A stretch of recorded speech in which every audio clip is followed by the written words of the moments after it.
professora formadora Cíntia Cavalcante, do curso técnico de desenvolvimento de sistemas da ETEPAC.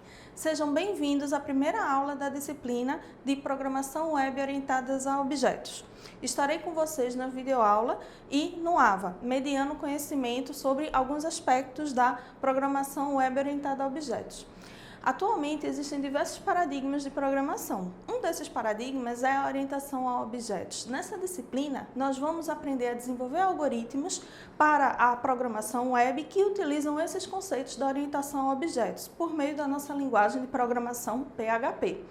Neste material da aula 1, vamos conhecer os princípios e a importância da orientação a objetos. Vamos lá? Então, turma, quando falamos de desenvolvimento de software, temos que ter em mente o conceito de ciclo de vida de software. O ciclo de vida de software pode ser representado de diversas formas. Nós vamos utilizar o modelo em cascata para ilustrar as diversas fases que são envolvidas. Existem diversos outros modelos, como espiral, interativo incremental, entre outros. O modelo em cascata ele foi selecionado pelo fato dele ser muito simples, tradicional e bastante conhecido.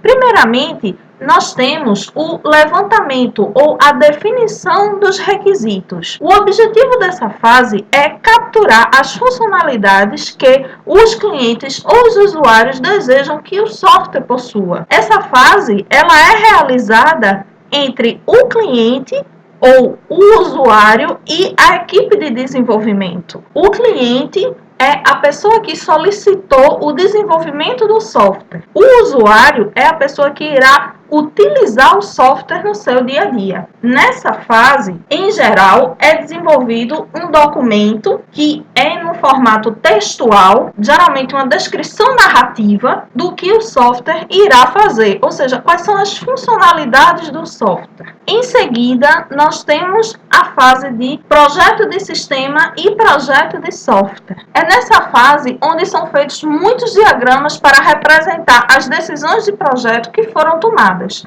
Além disso, também são definidas várias características importantes do projeto, tais como a arquitetura que ele irá utilizar, poderia ser cliente-servidor, arquitetura web, desktop, mobile, o sistema operacional que o software irá executar, poderá ser no Linux, no Windows, no Mac, poderá ser em mais de um sistema operacional, a linguagem de programação no qual o software será desenvolvido, poderá ser em Java, C#, Python, enfim, existem diversos tipos de linguagem, entre muitos outros aspectos, são definidos na fase de projeto de sistemas e projeto de software. A próxima fase é a fase de implementação e testes de unidade.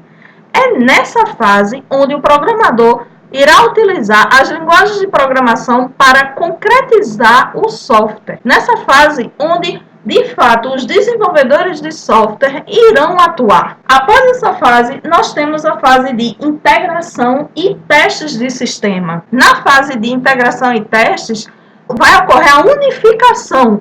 É quando diversas partes do sistema serão unificadas, integradas e todas elas juntas vão ser testadas. É onde os testadores irão atuar. Por último, nós temos a fase de operação e manutenção. Nessa fase é onde irá ser obtido o software que foi desenvolvido para ser instalado e utilizado no cliente. Agora que nós já aprendemos um pouquinho sobre cada uma das fases do ciclo de vida de software, vamos conhecer um pouco mais sobre a fase de implementação e testes de unidade? Nessa fase, como eu havia dito a vocês, é onde de fato o software será construído. Para que o software seja construído, o programador irá utilizar de alguma linguagem de programação para concretizar o software.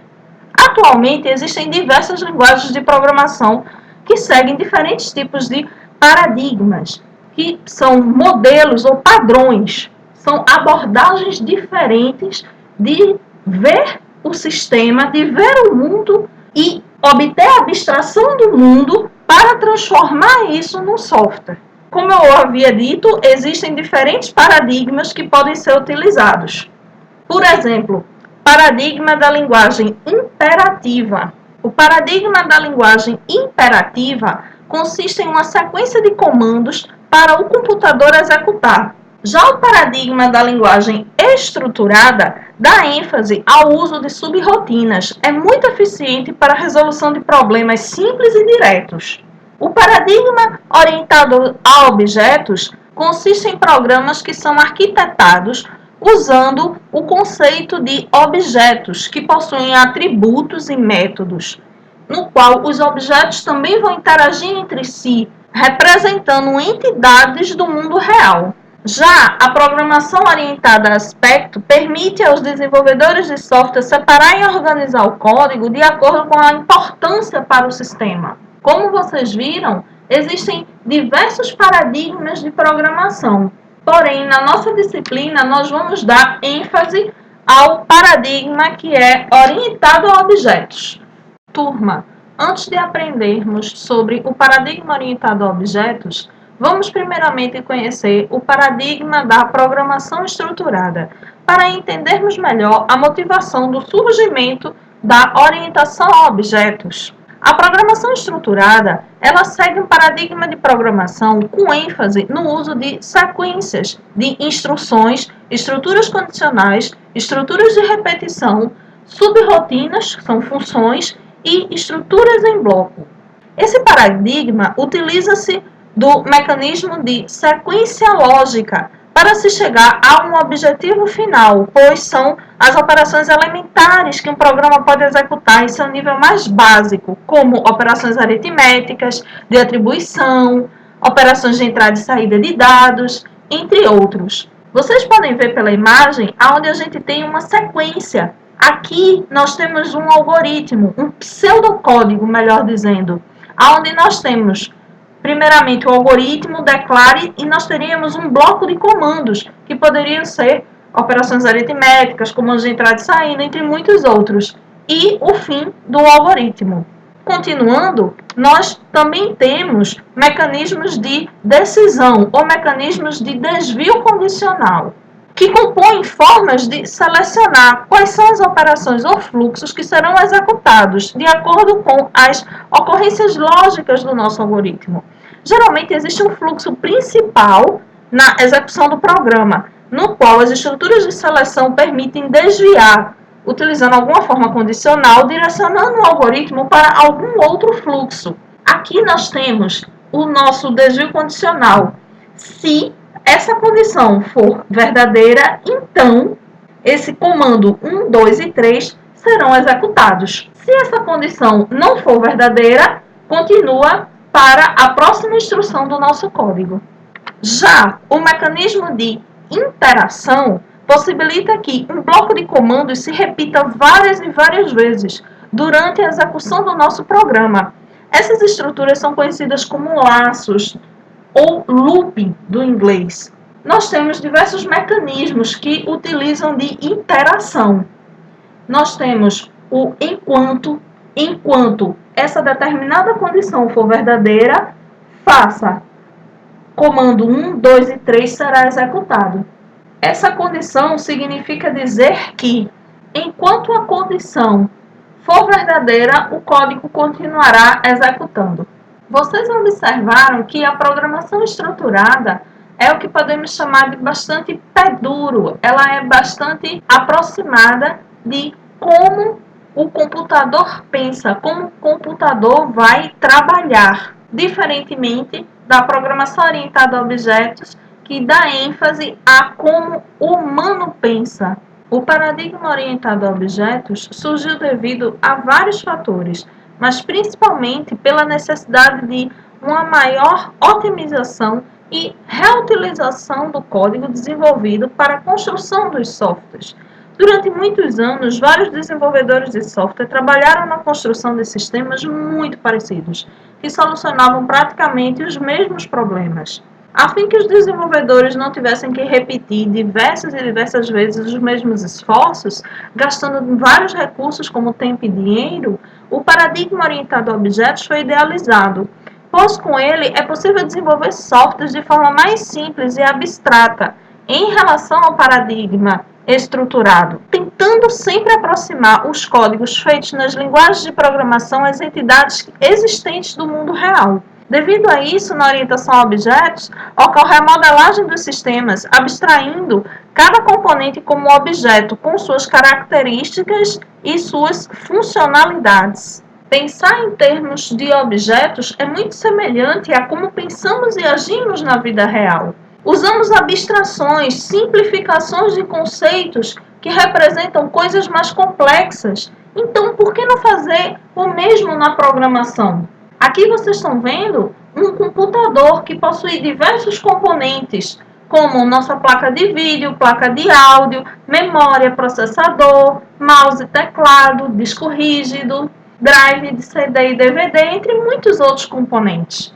Mesmo se aplica a um carro, ele possui diversos componentes nele. Porém, para que o usuário utilize esses equipamentos, ele não precisa conhecer todos esses detalhes. Ele pode abstrair e apenas utilizar o produto final, como o computador já fechado e o carro, onde só será utilizada as funcionalidades que lhe cabem. Então, se podemos fazer esse tipo de coisa com diversos produtos do nosso dia a dia, por que não podemos fazer o mesmo com a programação?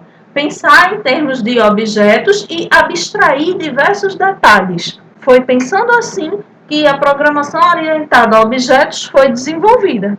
Turma, a programação a objetos possui diversos conceitos.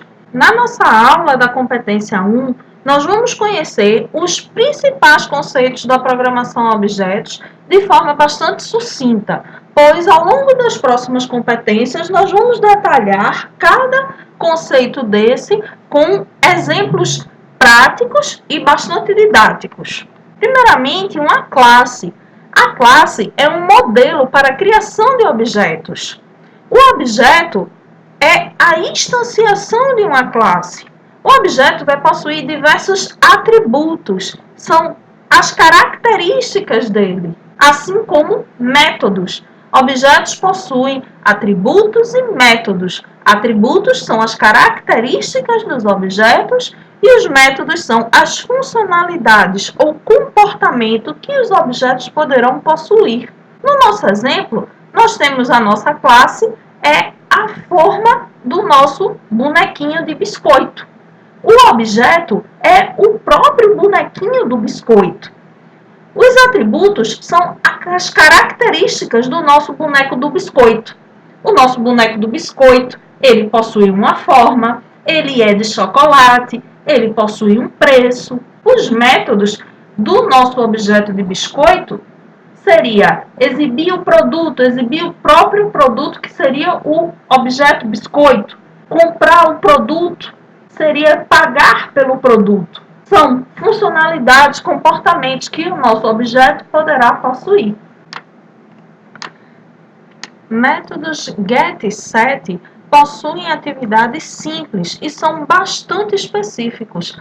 São utilizados para encapsular atributos de uma classe. Eles podem recuperar algum valor, como no caso do get, ou podem inserir ou setar algum valor em um atributo, como no caso do set. Atributos e métodos estáticos são membros globais de uma classe, ou seja, é possível acessar esses membros diretamente, sem o intermédio de um objeto. Então, não precisa fazer todo esse contorno de precisar instanciar um objeto. Atributos e métodos estáticos, eles podem ser utilizados de forma mais direta, através da chamada da própria classe. Um construtor é um método especial que é executado sempre que um objeto de uma classe é instanciado. Você pode se perguntar, por que eu precisaria de um método que execute alguma tarefa assim que meu objeto for instanciado? Bom, você pode precisar que o seu objeto já tenha alguns valores atribuídos a alguns atributos. Você pode precisar que o seu objeto lance uma mensagem no sistema ou que fique ouvindo algum determinado evento ocorrer. Enfim, são diversas as possibilidades. O construtor, ele é um método especial que ele será invocado sempre que um objeto for instanciado. Herança é o processo de criar uma nova classe a partir de uma classe já existente. A nova classe vai possuir todas as características e funcionalidades da classe pai. Pode acrescentar novas características e funcionalidades para que se torne mais específica. Uma herança, ela sempre vai estar atribuído à ideia de ordem hierárquica, no qual, como eu disse, sempre terão as mesmas características e funcionalidades da classe pai, acrescidas das suas próprias características e funcionalidades, para que esta classe torne-se mais específica. Alunos, viram como foram fáceis os conceitos da orientação a objetos? Recomendo a vocês estudarem pelo e-book que está repleto de exemplos, assim como pelos materiais complementares, destaques e atividades roteirizadas. Até nosso próximo encontro. Tchau, tchau!